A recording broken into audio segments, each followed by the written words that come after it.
Voilà donc en Chine. Je ne verrai hélas qu'un tout petit bout de cet immense pays, le Xinjiang. Il s'agit de la province la plus à l'ouest, la plus éloignée de Pékin. Pourtant, l'heure est la même que la capitale, située à plus de 4000 km à l'est. Voilà donc bloqué à la frontière en ce début d'après-midi, devant attendre 2 heures l'heure d'ouverture à l'heure officielle pékinoise. Mes bagages sont passés au peigne fin, première puis seconde fouille au scanner. Après ces péripéties, avec les douanes, je peux pleinement profiter des paysages arides de la région.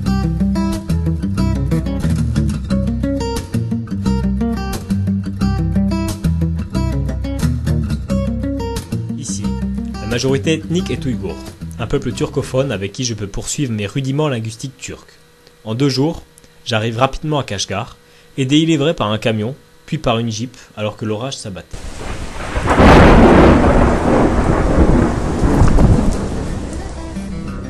À défaut de ne représenter plus que l'image d'un carrefour de l'ancienne route de la soie, Kashgar est désormais celui des voyageurs en tout genre. Certains espèrent aller au Tibet, d'autres se dirigent vers le Kirghizistan, le Tadjikistan, et il y a ceux, comme moi, qui partent vers le Pakistan. Aussi, je n'attends pas le fameux marché aux bêtes du dimanche regroupant tous les peuples d'Asie centrale, et je me dirige vers la Karakorum Highway, non sans jeter un dernier regard à cette ville cosmopolite que je suis déjà triste de quitter.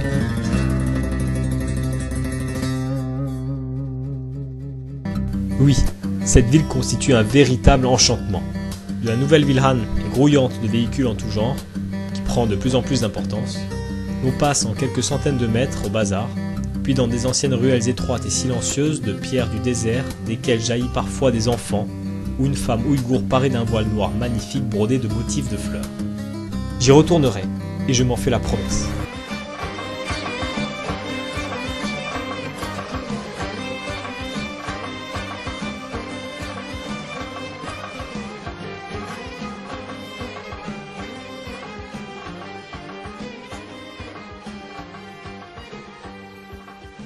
Désormais, je bénéficie d'un vent favorable.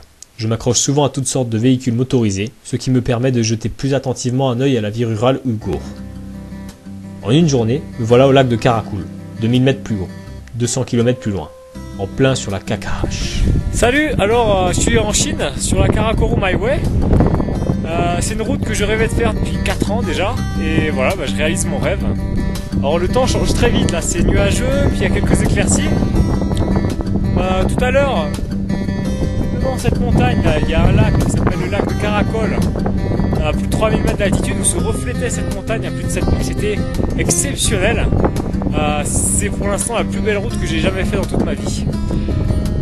Vraiment génial. Là, je suis sur un col à 4000 mètres.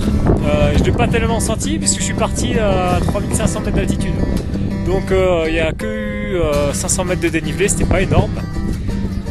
Sinon là ça va être mon dernier soir en Chine, j'ai passé un super séjour, je pense que je reviendrai ici parce que c'était vraiment chouette. Et demain j'essaierai de passer à la frontière au Pakistan. La Kakash, c'est la Karakorum Highway. Il s'agit d'une ancienne route de la soie.